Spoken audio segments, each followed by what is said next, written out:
பரமபிதாவே, மகிமையின் பிதாவே, உம்முடைய வேத புஸ்தகத்தில் உள்ள மகிமையான காரியங்களை நாங்கள் காணவும் அனுபவிக்கவும் மகிமையுள்ள சாட்சியாய் மாறும்படியாகவும் இந்த வசனத்தை கேட்கிற ஒவ்வொருவருடைய மனக்கண்களையும் இயேசு கிறிஸ்துவின் நாமத்தில் திறந்தருளும் பிதாவே. திறந்ததற்காய் ஸ்தோத்திரம். ஆமேன், ஆமேன். அதிசீக்கிரம் வெளிப்படும் நம்முடைய இரட்சகராகிய இயேசு கிறிஸ்துவின் நாமத்தில் உங்கள் ஒவ்வொருவரையும் வாழ்த்துகிறோம். பிரியமானவர்களே, வேத புஸ்தகத்திலே பலவிதமான விசுவாசத்தின் அளவுகளை பார்க்கிறோம். பலருக்குள் காணப்பட்ட பலவிதமான விசுவாசத்தை நாம் பார்க்கிறோம். பேதுருவுக்குள் காணப்பட்ட அற்பமான விசுவாசத்தை பார்த்தோம். கானானிய ஸ்திரீக்குள் காணப்பட்ட பெரிய விசுவாசத்தை பார்த்தோம். இன்னும் பலருக்குள்ளும் பலவிதமான விசுவாசங்கள் இருந்தது. இன்றைக்கு கர்த்தர் ஆச்சரியப்பட்ட ஒரு விசுவாசத்தை நாம் பார்க்க போகிறோம். இயேசுவே ஆச்சரியப்படுத்தின, இயேசு ஆச்சரியப்பட்ட ஒரு விசுவாசம் உண்டு. The faith that Jesus marveled. ஒருவனுடைய விசுவாசத்தை காணும் போது கர்த்தர் ஆச்சரியப்பட்டார். நம்முடைய வாழ்க்கையிலையும் நம்முடைய விசுவாசத்தின் அளவு பெருகணும்னு நான் போன வாரம் உங்களுக்கு சொன்னேன். நம்முடைய ஆவிக்குரிய ஜீவிதத்தில் விசுவாசத்தின் அளவு என்ன செய்யணும்? பெருகணும். ஆபிரகாம் தேவனை ஸ்தோத்தரித்து விசுவாசத்தில் எப்படி ஆனாராம்? வல்லவனானார், பலவானாய் மாறினார்.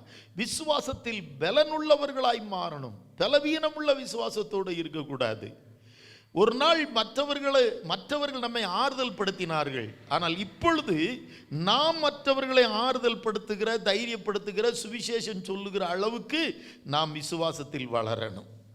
என்னைக்குமே நம்ம கேட்டுக்கொண்டே இருக்கிறவர்களாய் அல்ல, கொடுக்கிறவர்களாய் மாறணும். இயேசு அதைத்தான் சொன்னார். என்னை விசுவாசிக்கிறவன் நான் செய்கிற கிரியைகளையும் செய்வான், இவைகளை பார்க்கிலும் பெரிய காரியங்களையும் செய்வான் என்று கர்த்தர் சொன்னார். அருமையான கர்த்தருடைய பிள்ளைகளே, பெரிய காரியங்களையும் செய்வதற்கு உங்கள் விசுவாசம் பெரியதாக வளர வேண்டிய அவசியம் உண்டு. இன்னொரு காரியத்தையும் கர்த்தர் சொல்லுகிறார். நம்முடைய வாழ்க்கையில நீ விசுவாசித்தால் தேவனுடைய மகிமையை காண்பாய்ன்னு சொன்னார். அப்போ விசுவாச அளவு என்பது நீங்க வாஞ்சிக்கிறத பொறுத்து தான் உங்களுக்கு வளரும். சீஷர்கள்ட்ட பார்த்து சொன்னார் மார்க் 16 விசுவாசிக்கிறவர்களால் நடக்கும், 16 சொன்னார், விசுவாசிக்கிறவர்களால் நடக்கும் அடையாளங்கள். அப்ப நீங்க விசுவாசத்துல வளர இங்க பாருங்க, ஆண்டவர் யாருக்கும் பாரபட்சமெல்லாம் ஆசீர்வாதத்தை கொடுக்கிறவர் அல்ல. நமக்குள்ள இருக்கிற வாஞ்சையின்படி நம்ம வளருவோம். ஒரே ஸ்கூல்ல ஒரு கிளாஸ்ல ஒரு டீச்சர் டீச் பண்ணுவாங்க. ஆனா பிள்ளைகள் பல விதத்துல மார்க் எடுக்கும். பார்த்துருக்கீங்களா இல்லையா? ஒரே டீச்சர் தான், அந்த ஒரு டீச்சர் அந்த சப்ஜெக்டை எல்லாருக்கும் ஒன்று போல தான் பிரசங்கிப்பாங்க. ஆனால் பிள்ளைகளுடைய புரிந்து கொள்ளுதலும் வாஞ்சையும் பொறுத்து அவர்கள் வாழ்க்கையிலே மார்க் எடுக்குது. கவனமாக எத்தனை பிள்ளைகள் கேட்குது, கவனமாக எத்தனை பிள்ளைகள் ஒப்பு கொடுக்கு, எத்தனை பிள்ளைகள் அதை மனசில் வச்சிருக்கு, எத்தனை பிள்ளைகள் உண்மையிலேயே நான் இதை படித்து வாழ்க்கையில் நல்ல ஒரு ஸ்டேஜுக்கு வரணும்னு சொல்லி எத்தனை பிள்ளைகள் உண்மையிலேயே பாரத்தோட கான்சன்ட்ரேஷனோடு கூட அந்த கிளாஸில் பங்கெடுக்கிறது என்பதை பொறுத்து தான் அந்த பிள்ளைகள் வளருகிறது, படிப்பை புரிந்து கொள்கிறது, மார்க்குகளை எடுக்கிறது. பிரியமான கர்த்தருடைய பிள்ளைகளே, அதுபோல் இங்கே எல்லாருக்கும் ஒன்று போல தான் பிரசங்கிக்கிறோம். ஒரே செய்தி சொல்லப்படுகிறது, ஒரே ரீதியில் தான் சொல்லப்படுகிறது. ஆனால் நீங்கள் விசுவாசத்தில் வளருவது உங்களுடைய இருதயத்தில் இருக்கிற வாஞ்சையை பொறுத்து. நானும் வளரணும், நானும் விசுவாசத்தில் பெரிய காரியத்தை செய்யணும், நான் ஜெபிச்சாலும் அற்புதம் நடக்கணும், நானும் தேவனுடைய மகிமையை காணணும், நானும் அநேகருக்கு சாட்சியாக மாறணும், கர்த்தர் சொன்னபடி அவர் செஞ்ச கிரியைகளை விட பெரிய காரியங்களை நானும் செய்யணும் அப்படிங்கிற ஒரு தாகம் நமக்குள்ள இருக்கணும். அல்லேலூயா. அப்பொழுதுதான் நம்முடைய விசுவாசம் வளரும். ஏதோ வர்றோம் போகிறோம் இருக்கிறோம் அப்படின்னு நம்ம நினைக்கும் போது நமக்குள்ள விசுவாசம் வளராது. நானும் விசுவாசத்தில் பெரிய காரியங்களை சாதிக்கணும். இயேசு சொன்னார், நீங்கள் விசுவாசம் உள்ளவர்களாகி இந்த மலையை பார்த்து பெயர்ந்து சமுத்திரத்திலே தள்ளுண்டு போன்னு சொல்லி சந்தேகப்படாமல் விசுவாசிச்சிங்கன்னா அப்படியே நடக்கும்னு சொன்னார். உங்களுக்குள்ள அந்த ஒரு நம்பிக்கை வேணும். என் வாழ்க்கையில் இருக்கிற மலை போல பிரச்சனைகளை பார்த்து நானும் பேசுவேன். என் வாழ்க்கையில் இருக்கிற மலை போல பிரச்சனைகளை பார்த்து நான் கட்டளையிடுவேன், பிசாசுகளை விரட்டுவேன். விசுவாசிக்கிறவர்கள் நடக்க அடையாளங்கள் என்ன சொன்னார்? என் நாமத்தினாலே பிசாசுகளை உங்களாலே முடியும், உங்களாலே முடியும். நீங்களும் வியாதியஸ்தர்களை குணமாக்க முடியும். அதுக்கு என்ன வேணும்? அந்த விசுவாசத்தில் நீங்கள் வளரணும். அந்த விசுவாசத்தில் என்ன செய்யணும்? வளரணும். வளர வாஞ்சிக்கும் பொழுது தேவன் நிச்சயமாக, சீஷர்கள் கூட ஒரு இடத்துல ஜெபம் பண்ணாங்க இல்லையா? கர்த்தாவே, ஆண்டவரே, எங்கள் விசுவாசத்தை என்ன செய்யும்? வர்த்திக்க பண்ணும் என்று ஜெபித்தார்கள். நம்முடைய வாழ்க்கையிலும் சிலர் இருக்கிறாங்க, 20 வருஷமானாலும் 30 வருஷமானாலும் அந்த விசுவாசத்தின் அளவு பெருகி இருக்காது. என்னைக்கு பார்த்தாலும் ஜெபம் பண்ணுங்க, எங்களுக்காக ஜெபம் பண்ணுங்க, எங்களுக்காக ஜெபம் பண்ணுங்க, எங்களுக்காக ஜெபம் பண்ணுங்கன்னு பார்க்குறவங்ககிட்ட எல்லாம் சொல்லிக்கிட்டு இருப்பாங்க. ஆனால் சிலர் இருக்கிறாங்க, நாள்பட நாள்பட நாள்பட இவர்கள் மற்றவர்களுக்கு ஜெபிக்கிறவர்களாய் மாறி விடுவார்கள். அல்லேலூயா. இன்றைக்கு இருக்கிற ஊழியக்காரர்கள் அப்படி தான். ஒரு காலத்தில் சாதாரண விசுவாசிகளாக இருந்திருப்பார்கள். ஒரு காலத்தில் உங்களை போல தான் நாங்களும் இருந்தோம். ஆனால் அந்த பைபிளை படிக்க படிக்க விசுவாசம் கேள்வியினால் வரும், கேள்வி தேவனுடைய வசனத்தினால் வரும். அந்த விசுவாச கேள்வினால் எவ்வளவு தூரம் சத்தியத்தை கேட்குறீங்களோ, இயேசுவை பற்றி கேட்குறீங்களோ, அதில் விசுவாசம் வரும். அந்த விசுவாசத்தில் தேவனுடைய வசனம் சேரும் பொழுது நீங்கள் விசுவாசத்திலே பெருக ஆரம்பிக்கிறீர்கள். ஆமென். இன்னைக்கு இயேசுவையே ஆச்சரியப்படுத்தின ஒரு விசுவாசத்தை ஒரு மனிதன் பெற்றுக்கொண்டார். எப்படின்னு நம்ம பார்க்க போகிறோம். அந்த மனுஷன் வாழ்க்கையை பற்றி போகிற வாரம் பார்த்தோம். ஒரு ஸ்திரீ ஒரு பெரிய விசுவாசத்தை பெற்றுக்கொண்டாள். இயேசு ஆச்சரியப்பட்டு, ஸ்திரியே உன் விசுவாசம். ஆமாம், அதற்கு காரணத்தை நம்ம பார்த்தோம். அந்த ஸ்திரீக்குள்ள காணப்பட்ட ஒரே ஒரு பாவம் வெளியேறின போது அவளுக்குள் என்ன சுபாவம் இருந்தது? நாயின் சுபாவம் இருந்தது. அதை அவள் ஒத்துக்கொண்டாள்.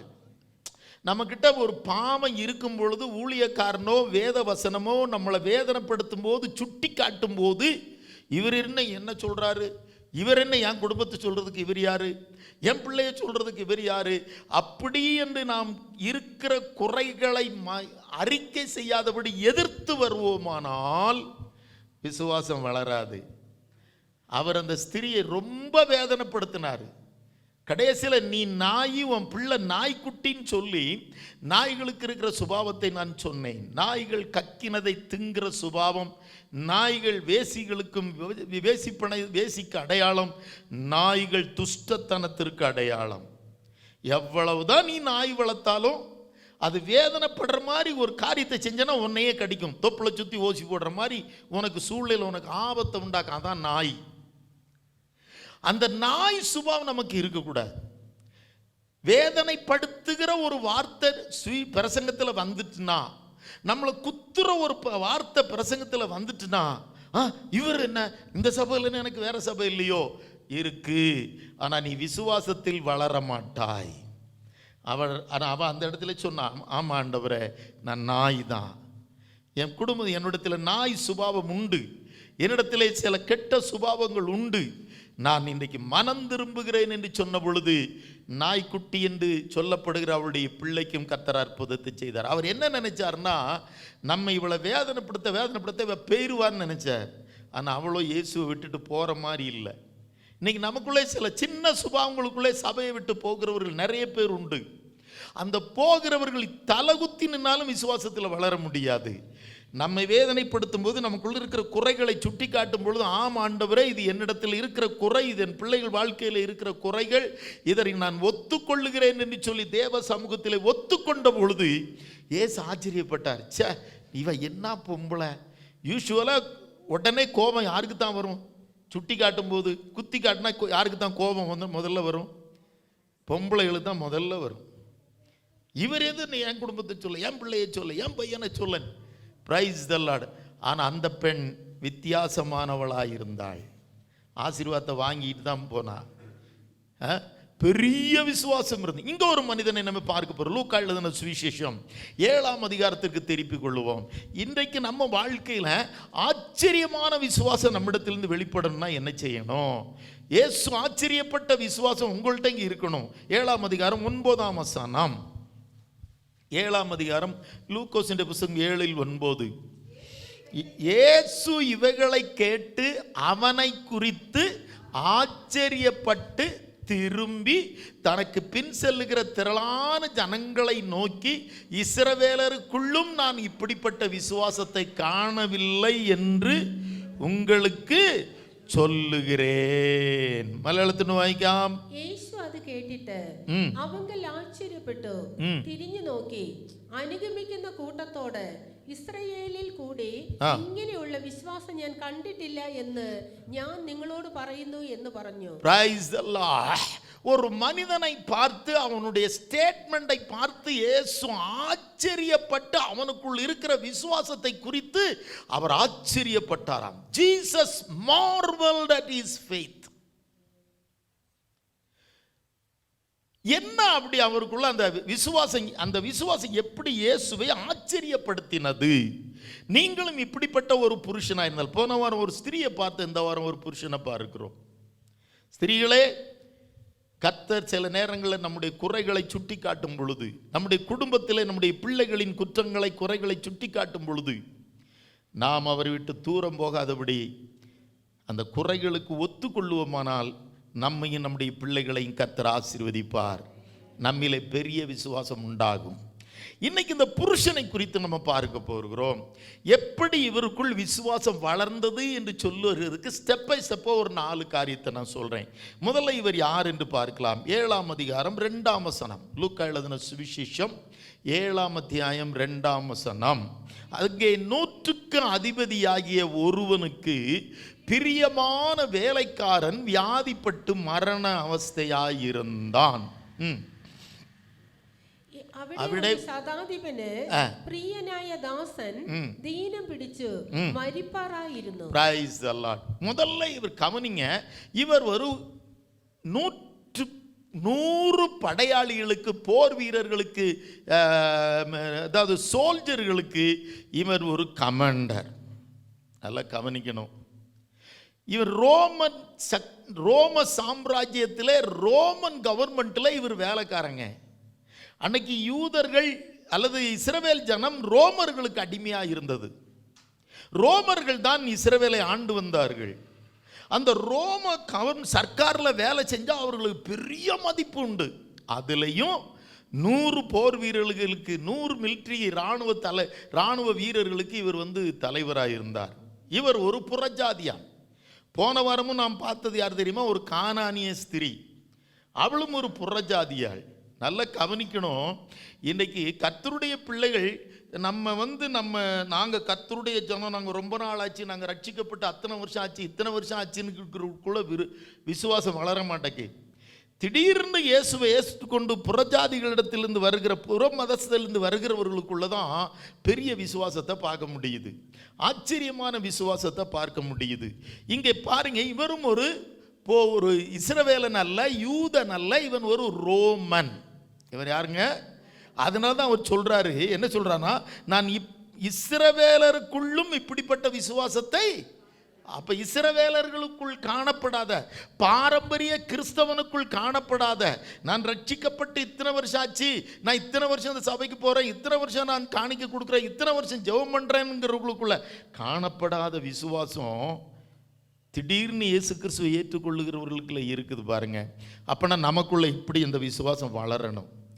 பரம்பரையாக இப்போ ஒரு 10 வருஷம் 15 வருஷம் இந்த செய்தியை கேட்டுக்கிட்டு இருக்கிறவங்க எந்த அளவுக்கு நீங்கள் விசுவாசத்தில் வளரணும். நீங்கள் சொன்னால் அற்புதம் நடக்கணும், நீங்கள் சொன்னால் உங்கள் வீட்டில் வியாதி போகணும், நீங்கள் சொன்னால் உங்கள் வீட்டில் பிசாசின் கிரியைகள் அழிக்கப்படணும், நீங்கள் சொன்னால் உங்களுக்கு இருக்கிற மலை போல தடைகளும் மாறணும், நீங்கள் சொன்னால் அத்திமரமும் வேரோடு பிடுங்கப்படணும். அந்த அளவுக்கு நான் உங்களுக்கு ஒரு நம்பிக்கை வரணும். நான் சொன்னால் நடக்கும், நான் விசுவாசிக்கிறேன், நான் சொல்லுகிறபடி நடக்கும்னு சொல்லி விசுவாசிக்க ப்ராக்டிஸ் பண்ணி பாருங்கள். சின்ன காரியத்திலேருந்து ப்ராக்டிஸ் பண்ணி பாருங்கள். ஒரு சின்ன அற்புதம் நடந்த உடனே அடுத்து உங்களுக்கே ஒரு தைரியம் வரும், அதுக்கு பெரிய அற்புதத்துக்கு ஜெபிப்பீங்க. இதுதான் எல்லா மனுஷர்களும் இப்படி தான் வந்தாங்க. தொடர்ந்து ஜெபிக்க அற்புதங்கள் நடந்துக்கிட்டே இருக்கும் உங்கள் வீட்டில். அது வியாதிக்கானாலும் சரி, கல்யாணத்துக்கானாலும் சரி, ஒரு வீடு கட்டுவதற்கானாலும் சரி, கற்பக்கனிகளை பெற்றுக்கொள்வதற்கானாலும் சரி, தொடர்ந்து நம்ம ஜெபித்து கொண்டு இருக்கிறோம். கர்த்தாவே, இயேசு கிறிஸ்துவின் நாமத்தினால் நான் பெற்றுக்கொள்ளுகிறேன், ஒரு வீடை பெற்றுக்கொள்ளுகிறேன், என் ஒரு விவாகத்தை பெற்றுக்கொள்ளுகிறேன், கற்பக்கனி என் குடும்பத்திலே பெற்றுக்கொள்ளுகிறேன், சுகத்தை பெற்றுக்கொள்ளுகிறேன் இயேசு கிறிஸ்துவின் நாமத்தினாலே அப்படிங்கிற ஒரு விசுவாசத்தோடு நீங்கள் சொல்லிக்கிட்டே இருந்தீங்கன்னா போதும், கண்டிப்பாக அற்புதம் நடந்துடும். இதுக்கு ஒரு பெரிய வரங்கள் எல்லாம் ஒன்றும் தேவையில்லை, விசுவாசம் என்கிற வரம் தான், அவ்வளோதான். இப்போ பாருங்க, இவன் என்ன செய்கிறார்னா, இவங்க வீட்டில் ஒரு வியாதியஸ்தன் கிடைக்கிறார். அவர் ஆனால் அவருக்கு அந்த வேலைக்காரன் மேலே இவருக்கு ரொம்ப பிரியம். இவன் 100க்கு அதிபதியாக இருந்தாலும், பெரிய தலைவனாக இருந்தாலும், ஃபஸ்ட்டு கேரக்டர் நான் சொல்கிறேன், நல்லா கவனிங்க. நமக்குள்ள ஆச்சரியமான விசுவாசம் வெளிப்படணும்னா, பெரிய பதவியில் இருந்தாலும் தான் வீட்டில் வேலை செய்கிற வேலைக்காரனையும் நேசிக்கிற ஒரு சிநேகமுள்ள இருதயம் இவனுக்கு இருந்தது. இன்னைக்கெல்லாம் பார்த்தீங்கன்னா, தங்களுக்கு கீழே வேலை செய்கிற வேலைக்காரர்களை, அது ஹோட்டல் டிபார்ட்மெண்ட்டில் ஆனாலும் சரி, கடையில் ஆனாலும் சரி, அல்லனா வீட்டில் ஆனாலும் சரி, ரொம்ப அற்பமாக என்ன காசு தானே வாங்குற, காசு வாங்கிட்டு தானே வேலை செய்கிற, அற்பமாய் பேசுகிறதை நான் பார்க்கிறோம். கம்பெனியிலே ஆகட்டும், கம்பெனியில் வேலை செய்கிற பெரிய பெரிய ஆஃபீஸர்களுக்குள்ள வீட்டில் வேலை செய்கிறவர்களை வேலைக்காரன் அப்படின்ன உடனே என்னமோ ஒன்று அவங்கள ஒரு புழுவை போல ஒரு அற்பமாக காசு வாங்கிட்டு தானே வேலை செய்கிற அப்படிங்கிற மாதிரி நினைக்கிற ஒருவருக்குள்ளேயும் இந்த ஆச்சரியமான விசுவாசம் உருவாகாது.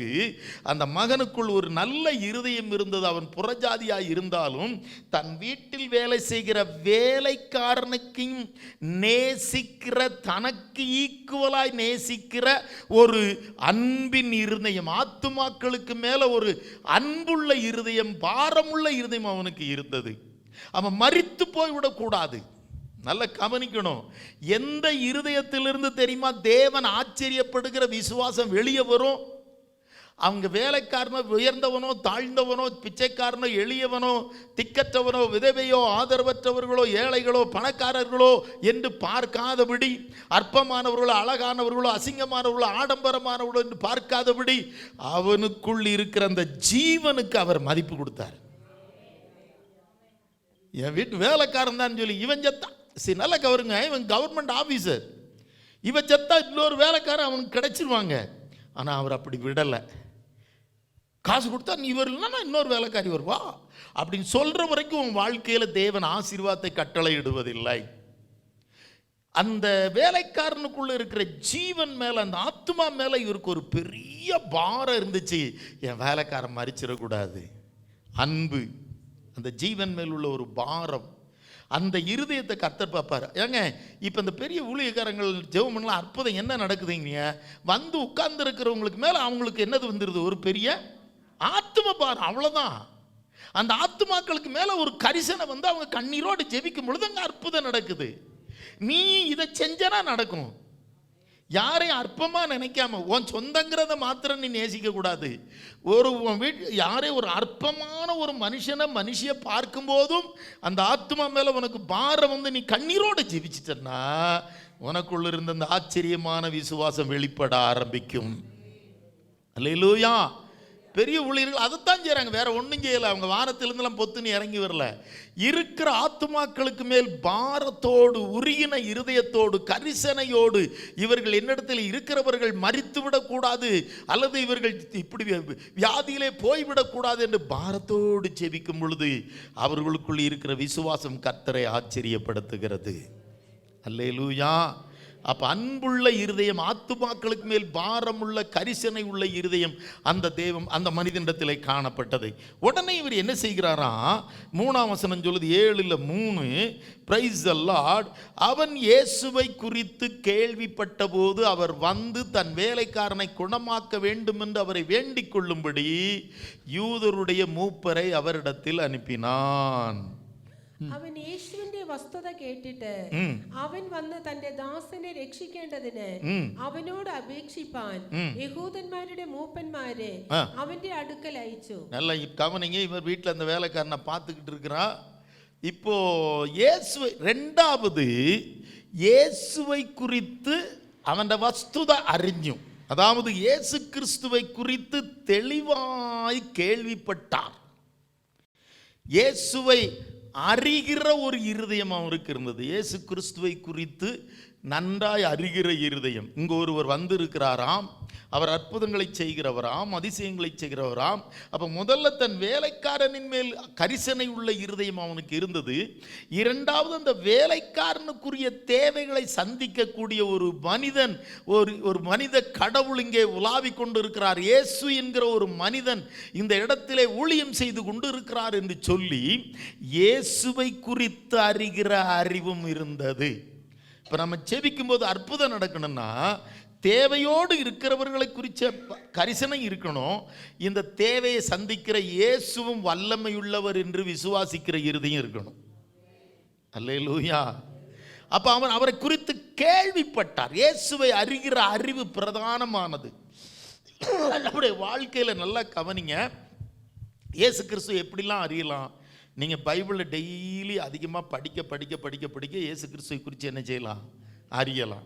அல்லது அவரை இந்த சபைக்கு எதுக்கு வர்றீங்க, கூட்டங்களுக்கு எதுக்கு வர்றீங்க, உபவாசத்துக்கு எதுக்கு வர்றீங்க, இயேசுவை குறித்து கேள்விப்படத்தான் வர்றீங்க. அப்போ இங்கே ஒன்று வசனத்தை நீங்கள் படிக்கிறதுனால அறியலாம், இன்னொன்று இந்த வசனங்களை நீங்கள் பிரசங்கத்தை கேட்பதினால், இயேசுவை குறித்த பிரசங்கத்தை நீங்கள் கேட்பதினால் அவரை குறித்த அறிவிலை பெருகலாம். இது ரெண்டும் உங்கள் வாழ்க்கையில் இருந்துக்கிட்டே இருக்கணும். வீட்டில் இருக்கும்போதெல்லாம் பைபிளை படிக்கணும். இயேசுவை குறித்து படிக்க அவரை குறித்த அறிவு உங்களுக்கு பெருகும். அதே போல் அவருடைய பிரசங்கத்தை குறித்து, அவரை குறித்து பிரசங்கிக்கிறதை கேட்க உங்களுக்கு அறிவு பெருகும். அப்போ இவர் இயேசு கிறிஸ்துவை குறித்து கேள்விப்பட்டு அவர் குணமாக்கணும்னு சொல்லும்படி அவரிடத்தில் ஜெபிக்க வேண்டும் என்கிற ஒரு இருதயமும் அவருக்கு இருந்தது. என்ன இருந்துச்சுங்க? ஆத்ம கரிசனை உள்ள இருதயம் மாத்திரமல்ல, இயேசுவை குறித்து அறிந்த இருதயம் மாத்திரமல்ல, அவரிடத்தில் ஜெபிக்கணும். உங்களுக்கு நல்லா தெரியும், கேளுங்கள் அப்பொழுது உங்களுக்கு கொடுக்கப்படும். அப்போ என்ன வேணும்னாலும் கர்த்தர்ட்ட என்ன செய்யணும், கேட்கணும். என் நாமத்தினால நீங்கள் எதை கேட்டால் என்ன செய்வீர்கள், பெற்றுக்கொள்வீர்கள் கர்த்தர் சொல்லி இருக்கிறார். அப்போ எந்த சூழ்நிலையிலும் சோர்ந்து போகாமல் ஜெபிக்கணும், தளர்ந்து போகாமல் ஜெபிக்கணும், சந்தேகம் இல்லாமல் ஜெபிக்கணும், கிடைக்கு வரைக்கும் ஜெபிக்கணும். சோத்ராம். அப்போ ஜெபிக்கிற இருதயம் இருந்தது. அதை செய்கிறதற்கு இப்போ அனுப்பினாருங்க. அங்கே இவர் இப்போ புறஜாதியார், ரோமர், யூதர்களுக்குள்ளேயும் பெரிய பெரிய எல்டர்ஸ், பெரிய ஆட்கள் இவருக்கு பழக்கமாக இருந்தாங்க. அவங்கள 2 பேரை கூப்பிட்டு அனுப்புகிறார். அவங்க போய் சொல்கிறாங்க. இப்போ கவனிங்க, அடுத்த 3வது பாயிண்ட்டு அவருக்குள்ளே இருந்த இன்னொரு சுபாவத்தை நம்ம பார்க்கிறோம். 4வது வசனத்தை எல்லாரும் படிங்க. 4வது வசனத்தை எல்லாம் 7-4. அவர்கள் இயேசுவினிடத்தில் வந்து அவரை கருத்தாய் வேண்டிக் கொண்டு, நீர் இந்த தயவு செய்கிறதற்கு அவன் பாத்திரனாய் இருக்கிறான். அடுத்த வசனத்தையும் சேர்த்து படிச்சிருங்க. அவன் நம்முடைய ஜனத்தை நேசிக்கிறான், நமக்கு ஒரு ஜெபாலயத்தையும் கட்டினான். ஒரு அலையிலே சொல்லுங்க. நிறைய காரியம் இருக்குதுல, நம்ம சொல்லிக்கிட்டே போகலாம் அவனை குறித்து. அவன் தன்னை குறித்து சாட்சி சொல்லல, மற்றவர்கள் இந்த 100க்கு அதிபதியை குறித்து இயேசு கிறிஸ்துட்ட போய் சாட்சி சொல்றாங்க. அப்படின்னா அர்த்தம் என்ன, இவருடைய வாழ்க்கை எப்படிப்பட்ட வாழ்க்கையா இருந்தது, ஜீவியம் சொல்லுங்க. நமக்குள்ள ஒரு ஆச்சரியப்படுகிற விசுவாசம் வரணும்னு சொன்னா, நம்ம வாழ்க்கை நாமே நம்மை பற்றி பீத்தி கொள்ளுகிற அனுபவமாக இருக்கக்கூடாது. நம்மை குறித்து மற்றவர்கள் சாட்சி சொல்லக்கூடிய அளவுக்கு நம்முடைய வாழ்க்கை மாற வேண்டும். கரங்களை தட்டி கர்த்தரை நன்றியோடு சோத்தரிப்போமா? அது ரொம்ப முக்கியம். உன் வாழ்க்கையில் ஆவிக்குரிய விசுவாசம் பெருகணும்னா, நீ சொல்றபடி அற்புதம் நடக்கணும்னா, உங்களை குறித்து யார் சாட்சி சொல்லணும்? மற்றவங்க சொல்லணும். இந்த சகோதரியா, இந்த சகோதரனா, இந்த ஊழியக்காரனா இப்படிப்பட்டவன், அவங்க சொல்றான் பாருங்க, நீர் இந்த தயவு செய்வதற்கு அவன் பாத்திரவான். He is worthy for this matter. He is a worthyable person. அவன் தகுதியானவன் ஆண்டவரே. அவன் அவ்வளவு நல்ல சுபாவம் உடையவன். நம்மளை பற்றி 4 பேர் சொல்ல முடியுமா? உங்கள் வாழ்க்கையில் ஆச்சரியமான விசுவாசம் வரணும்னா நீங்கள் எங்கே போனாலும் வராது. இருக்கிற இடத்துல முதல்ல உங்களை குறித்து 4 பேர் உங்களை குறித்து உங்கள் குடும்பங்களை குறித்து நல்ல சாட்சி சொல்லணும். என்ன சொல்லணும்? நல்ல சாட்சி சொல்லணும். இந்த குடும்பமா, அவங்க நல்ல குடும்பங்க, நல்ல விசுவாசமுள்ள குடும்பங்க, ஆராதனைக்கு ஒழுங்காக குடும்பமாக ஆராதனைக்கு போவாங்க, ஒழுங்காக பைபிள் படிப்பாங்க, பிள்ளைகளை நல்ல விதத்தில் அவங்க வளர்த்து வச்சுருக்கிறாங்க, நல்ல ஒரு பரிசுத்தமான குடும்பம். அந்த சாட்சி வரும்பொழுது தான் அவர்களுக்குள்ளிருந்து விசுவாசமும் வளர ஆரம்பிக்கிறது. அப்போ சாட்சியுள்ள வாழ்க்கை ரொம்ப முக்கியம். மற்றவர்கள் நம்மை குறித்து, நாம் நம்மளை குறித்து அது என்ன எவா என்ன சொன்னானே நான் யோக்கியமாக இருக்கேன் அப்படின்னு சொல்லக்கூடாது. எவன் என்ன சொன்னானே நான் ரொம்ப யோக்கியமாக தான் இருக்கிறேன். இல்லை, 10 பேரில் ஒரு 4 பேராவது நம்மளை பற்றி நல்ல சாட்சி சொல்லணும். 10 பேரும் சொல்லலைனாலும் நம்மளை பார்க்குற ஒரு 4 பேராவது நல்ல சாட்சி சொல்லுகிற அளவுக்கு நம்முடைய ஆவிக்குரிய ஜீவியம் காணப்படணும். உங்களை எல்லாரும் கண்களும் பார்த்துக்கிட்டே இருக்குங்க. நீங்கள் நினைக்கிறீங்க உங்களை யாரும் பார்க்கலன்னு, ஆனால் நீங்கள் பேசுகிற பேச்சை, நீங்கள் உங்கள் செல்ஃபோனை பயன்படுத்துகிறத, உங்கள் வஸ்திரத்தை, நீங்கள் ஆராதனைக்கு போகிறத, உங்கள் பிள்ளைகள் நடக்கிறத உலகத்தில் எல்லாம் பார்த்துக்கிட்டே தான் இருக்காங்க.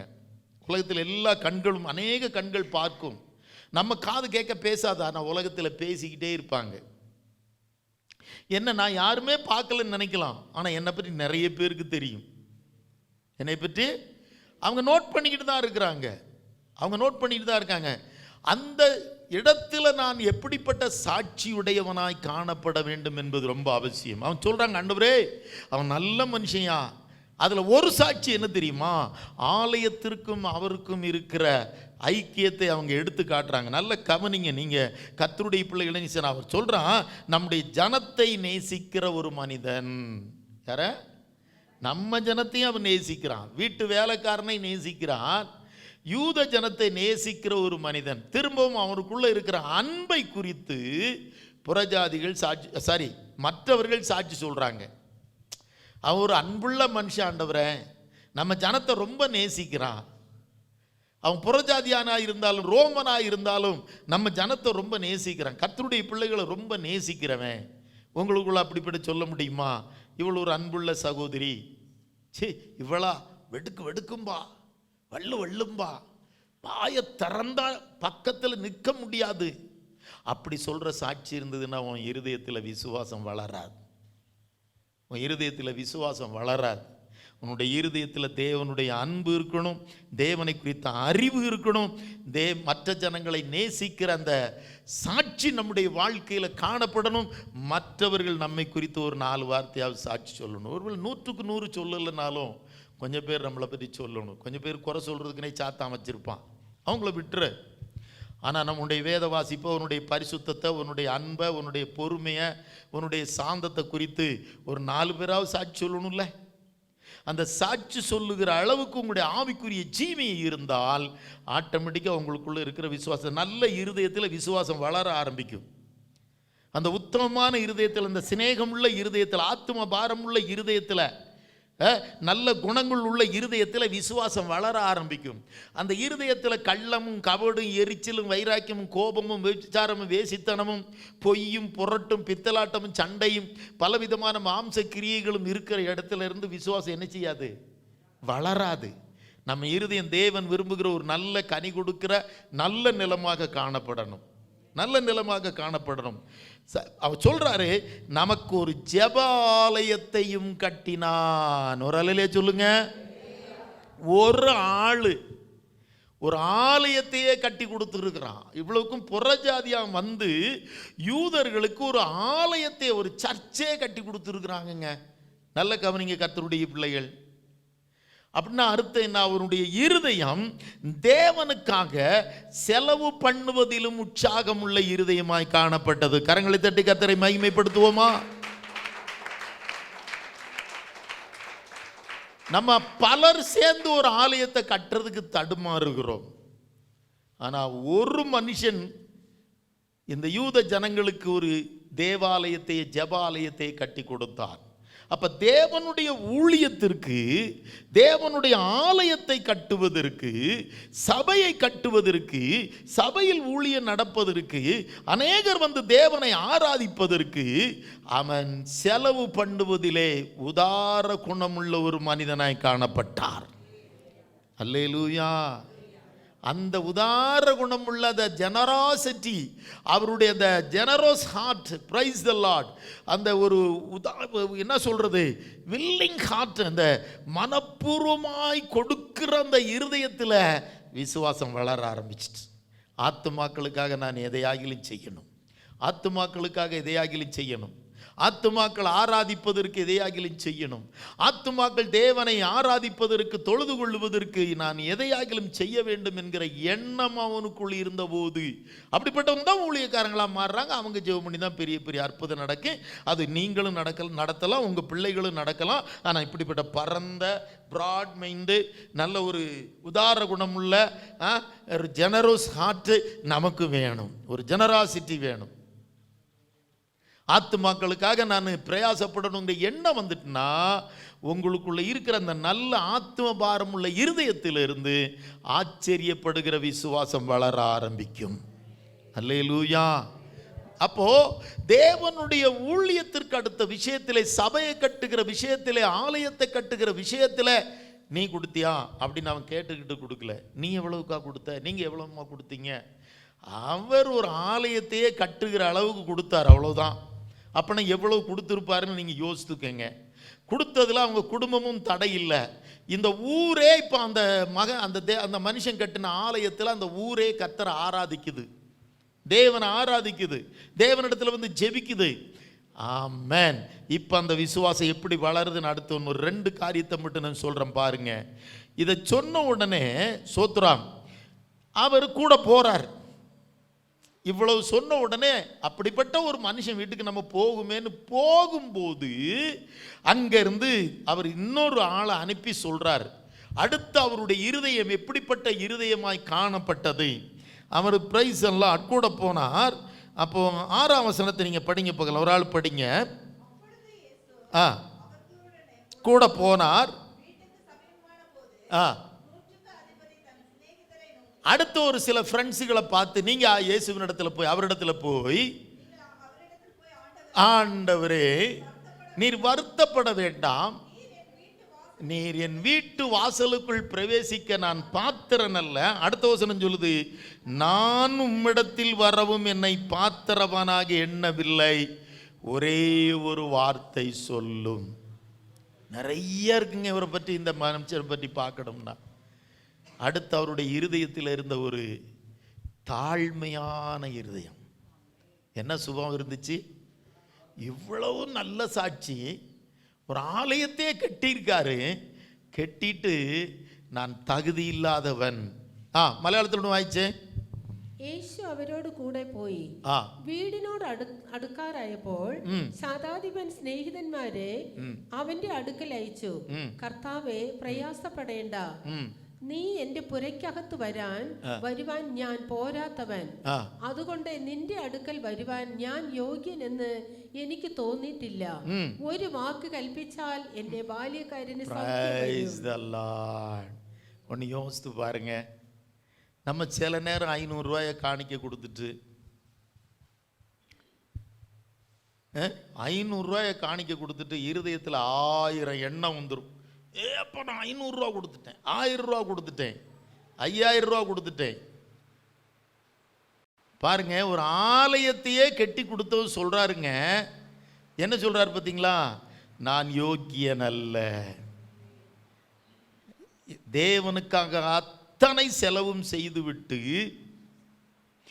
அவ்வளவு தூரம் சிநேகமுள்ள இருதயம், அன்புள்ள இருதயம், ஆத்துமபாரம் உள்ள இருதயம், தேவனுடைய ஊழியத்திற்காக செலவு பண்ணுகிற இருதயம், செலவு பண்ணின இருதயம். நம்மனா என்ன செய்யும் தெரியுமா? அதில் ஒரு கல்லை எழுதியே வச்சுருவாங்க. இப்போ பார்த்தீங்கன்னா ஒரு ஃபேனை வாங்கி கொடுத்தா கூட எழுதி விட்டுருவாங்க தெரியுமா? சர்ச்சில் பெஞ்சு வாங்கினா கூட எழுதி போட்டுருவாங்க, அன்பளிப்பு, ப்ரெசன்டட் பை, கிஃப்ட் பை. சோத்திர ஒரு டியூப் லைட் வாங்கி கொடுத்தா கூட எழுதி போட்டுருவான், ஒரு ஃபேன் வாங்கி கொடுத்தா கூட எழுதி போட்டுருவான். ஒரு ஆலயத்தையே கட்டிட்டு சொல்கிறான், நான் தகுதி இல்லைப்பா, நான் தகுதி இல்லை. எத்தனை அந்த காலத்தில் எத்தனை ஆயிரமோ, அந்த காலத்தில் அது எத்தனை லட்சமோ அத்தனை சொல்கிறான். என் வீட்டுக்குள்ளே வர்றதுக்கு ஒரு பெரிய ரோமன் சர்க்காரினுடைய மிலிட்ரி ஆஃபீஸருடைய வீடு எவ்வளோ பெருசாக இருக்கும்னு நினைக்கிறீங்க? அரண்மனை மாதிரி இருக்கும்.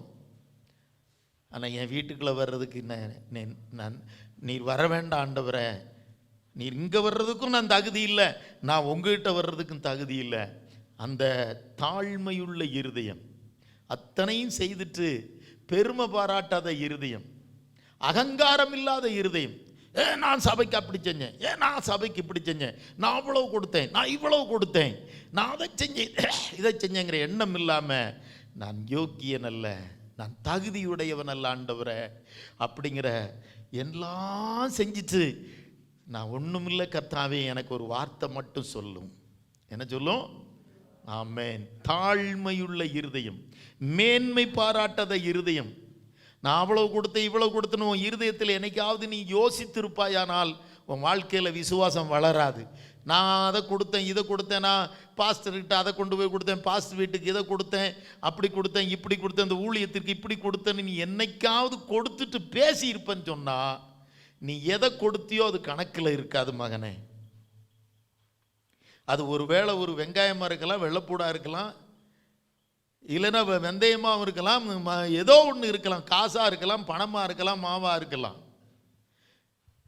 நான் தகுதியற்றவன் என்கிற எண்ணம், ஆண்டவர் உங்கள் கிருபையினால நான் அதை செஞ்சேன், என்னிலே தகுதி இல்லை, நான் கொடுத்தது என்னுடைய தகுதி இல்லை, உம்முடைய கிருபை. அவனுடைய இருதயத்தில் இருந்த அந்த தாழ்மையான எண்ணம் இயேசுவை ஆச்சரியப்பட வைத்தது. அடுத்து கடைசி இன்னொரு காரியத்தை சொல்லி முடிக்கிறேன்.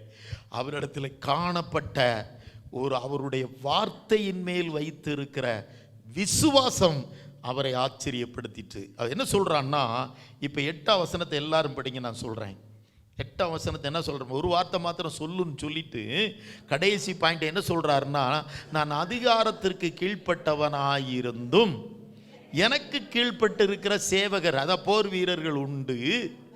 நான் ஒருவனை போன்னு சொன்னா போறான், வா என்றால் வருகிறான், என் வேலைக்காரன் இதை செய் என்றால் செய்கிறான் என்று நான் சொன்னதாக சொல்லுங்கள் என்று அவர்களை அனுப்பினான். இதனுடைய அர்த்தம் புரியுதா உங்களுக்கு? ஆண்டவரே, நானே ஒரு சர்க்கார்ல அதிகாரத்திற்கு மலையாளத்தில் ஒன்று வாய்ச்சேன், அதிകാരത്തിന് കീഴ്പ്പെട്ട് മനുഷ്യൻ, ഞാനും അധികാരത്തിന് കീഴ്പ്പെട്ട മനുഷ്യൻ, എന്റെ കീഴിൽ പടയാളികളുണ്ട്, ഒരുവനോട് പോക എന്ന് പറഞ്ഞാൽ അവൻ പോകുന്നു, മറ്റൊരുവനോട് വരിക എന്ന് പറഞ്ഞാൽ അവൻ വരുന്നു, എന്റെ ദാസനോട് ഇത് ചെയ്യുക എന്ന് പറഞ്ഞാൽ അവൻ ചെയ്യുന്നു എന്ന് പറയിച്ചു. Praise the Lord. என்ன அர்த்தம் சொல்லுங்களேன்?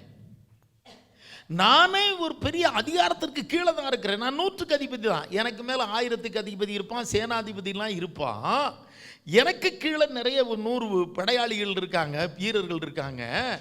நான் அதிகாரத்திற்கு கீழ்ப்பட்டவனாயிருந்து இன்னொரு அதிகாரத்திற்கு கீழாயிருந்தோம் நான் ஒரு வார்த்தை சொன்னோம்னா, ஒருத்தனை போன்னு சொன்னா என்ன செய்யறான்? போறான்.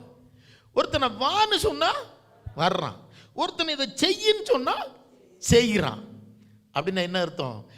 என் வார்த்தைக்கே இவ்வளவு பவர் இருக்கே, நான் பெரிய அதிகாரத்திற்கு கீழே இருக்கிற ஒரு சின்ன அதிகாரியா இருந்தாலும் என் வார்த்தைக்கே இவ்வளவு பவர் இருக்கு ஆண்டவரே. நீர் வானத்தையும் பூமியும் படைத்த சர்வ வல்லமையுள்ள தேவன், நீர் ஒரு வார்த்தை சொன்னால், இந்த வியாதி போன்னு சொன்னால் அது என்ன செய்யும்? போகும். இந்த வியாதி போன்னு சொன்னா போகும். நான் சொன்னாலே இவன் கீழ்ப்படுகிறான்னு சொன்னா, போனா போறான், வண்ணா வர்றான், செய்யனா செய்யறான்னு சொன்னா, வானத்தையும் பூமியும் படைத்த தேவனாகிய கர்த்தர், மனுஷகுமாரனாகிய தேவன் சொன்னால், நீர் ஒரு வார்த்தை சொன்னால், தூரத்தில் படுத்து கிடக்கிறேன் வேலைக்காரனுடைய வியாதி அவனை விட்டு போகும். அதாங்க விசுவாசம். ஒரு வார்த்தை, கர்த்தருடைய வார்த்தையின் மேல உள்ள அவருடைய விசுவாசம். இதை கேள்விப்பட்ட உடனே இஸ்ரவேலர்களுக்குள்ள கூட நிறைய பேர் சந்தேகப்பட்டாங்க. ஆண்டவருடைய வார்த்தையில். ஆனால் ஒரு புறஜாதியான், ஒரு புதமஸ்திலிருந்து வந்தவன், அவன் ஒரு காலம் அவருடைய வார்த்தையை குறித்து சந்தேகப்படவில்லை. நான் சொல்ற வார்த்தைக்கு இவ்வளவு சக்தி இருக்குமானால், இவர்கள் பயந்து கீழ்ப்படிவார்களானால், நீ சொல்லுகிற வார்த்தைக்கு என்னுடைய பிரியமான வேலைக்காரனிடத்தில் இருக்கிற வியாதி பயந்து ஓடும். அல்லேலூயா. அது விலகி ஓடும். உம்முடைய வார்த்தைக்கு வல்லமை உண்டு என்று நான் விசுவாசிக்கிறேன். மனுஷனாகிய அதிகாரத்திற்கு கீழே இருக்கிற மனுஷனாகிய என்னுடைய வார்த்தைக்கு இவ்வளவு அதிகாரம் இருக்குமானால், வானத்திலும் பூமியிலும் சர்வதிகாரம் படைத்த தேவனாகிய கர்த்தராகிய உம்முடைய வார்த்தைக்கு அதிகாரம் உண்டு என்பதை நான் விசுவாசிக்கிறேன். ஆகினாலே நீர் ஒரு வார்த்தை மாத்திரம் சொல்லும். அல்லேலூயா. இதை வச்சு தான் ஒரு பாட்டுலாம் பண்ணாங்க இல்லையா? ஒரு பாதர் பாட்டுன்னு நினைக்கிறேன். ஒரு வார்த்தை சொல்லும் கர்த்தாவே, என் வாழ்க்கை எல்லாம் சுயிப்பாகுமே. ஒரு வார்த்தை சொல்லும் கர்த்தாவே,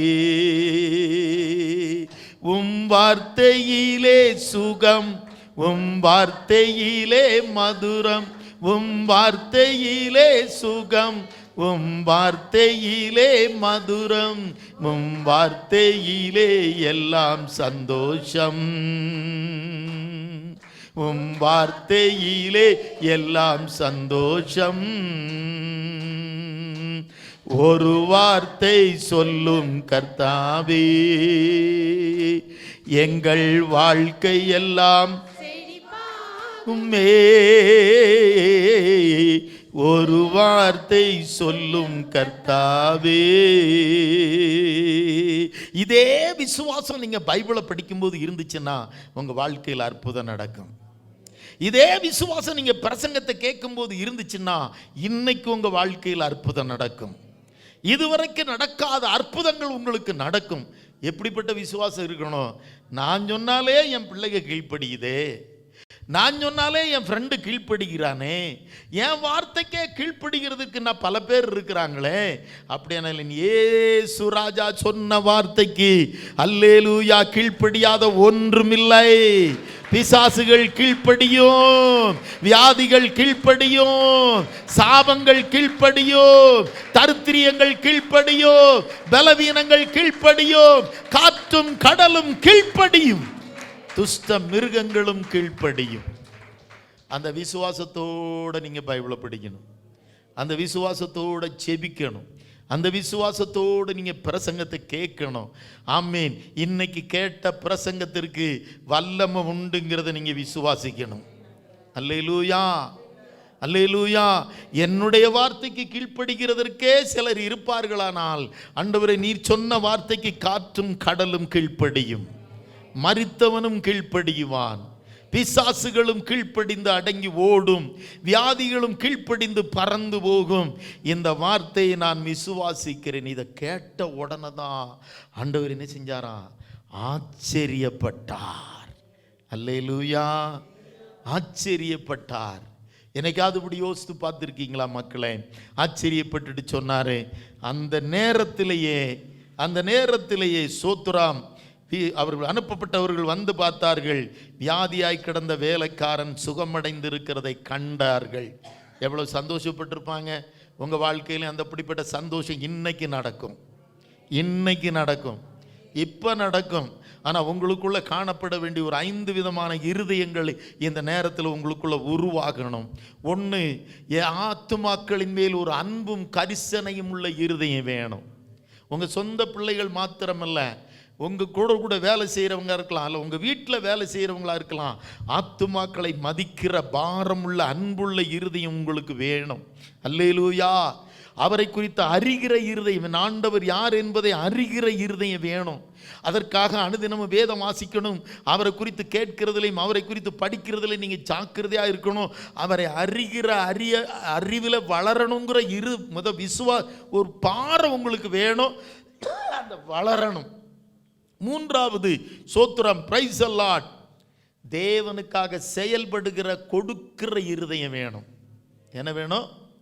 ஆலயத்தை கட்டி ஆத்துமாக்களை ஆராதிக்க பண்ணுகிற தேவனுடைய பணிக்காக செயல்படுகிற இருதயம் தாராளமாய் நமக்கு வேணும். அல்லேலூயா. நான்காவது, மற்றவர்கள் நம்மளை குறித்து சாட்சி சொல்லக்கூடிய ஒரு சாட்சியின் வாழ்க்கை வாழ வேண்டும் என்கிற ஒரு அர்ப்பணிப்பு நமக்கு வேணும். ஆமென். ஐந்தாவது, இத்தனையும் இருந்தும் கூட தன்னை தாழ்த்துகிற ஒரு தாழ்மையுள்ள இருதயம், ஒரு தாழ்மையுள்ள சுபாவம், ஒரு மனத்தாழ்மையாய் தன்னை அர்ப்பணிக்கிற, என்னில் தகுதி இல்லை தெய்வமே, நான் உம்மகிட்ட வர்றதுக்கு எனக்கு தகுதி இல்லை, இத்தனை நல்ல குணங்களை வச்சிருக்கிறவனே, நம்மளை ஒரு சின்ன அற்ப காரியத்தில் எவ்வளவு பீத்திக்கிறவன், எவ்வளோ நம்மளை பெருமையாக பேசிக்கிறோம். ஓ நான் அன்னைக்கு பாஸ்டிங் ப்ரேயருக்கு போயிட்டேன், ஓ நான் ஆராதனைக்கு போயிட்டேன், வந்ததே நமக்கு லேட்டாக இருக்கலாம், அல்லது பாதி நேரம் முடிஞ்சதாக இருக்கலாம், அதை நம்ம பெருமையாக பேசிக்கிறோம். நான் இவ்வளவு காணிக்க போட்டேன், நான் இவ்வளவு கொடுத்துட்டேன், நான் இத்தனை வருஷம் இவ்வளவுலாம் கொடுத்துருக்கிறேன். இல்லை மக்களே, ஆலயத்தையே கட்டினவனே தன்னை அற்பமாய் தாழ்த்துகிறான். அப்போ நம்ம வாழ்க்கையில் எப்படி நமக்குள்ள தாழ்மை இருக்கணும்? கர்த்தருக்காக எவ்வளவு தாழ்மையாய் நம்ம ஊழியம் செய்யணும், கொடுக்கணும், செபிக்கணும். கடைசியாய் அவருடைய வார்த்தையின் மேல் விசுவாசம் உள்ள இருதயம் அவனுக்கு இருந்தது. எப்படிப்பட்ட விசுவாசம்? நானே அதிகாரத்துக்கு கீழே இருக்கிற ஒரு சின்ன அதிகாரி, என் வார்த்தைக்கு கீழ்ப்படுகிற வேலைக்காரர்களும் படையாளிகளும் போர் வீரர்களும் இருப்பது உண்மையானால் உம்முடைய வார்த்தைக்கு எல்லாம் கீழ்ப்படியும் ஆண்டவரே. உம்முடைய வார்த்தைக்கு கீழ்ப்படியாத ஒன்றும் ஒரு சக்தியும் பூமியில் இல்லை, நான் விசுவாசிக்கிறேன் என்று நீங்கள் சொல்லி அப்படியே கர்த்தரை பரிபூர்ணமாய் நம்புவீர்களானால் இன்றைக்கு இந்த செய்தி உங்களுக்கும் அற்புதங்களை கொண்டு வரும். நீங்களும் வீட்டிலே புறப்பட்டு போகும் பொழுது உங்கள் வாயிலிருந்து புறப்படுகிற வார்த்தையில் விசுவாசம் வரும். அந்த விசுவாசங்கள் உங்கள் வாழ்க்கையிலும் அற்புதங்களை நடப்பிக்கும்.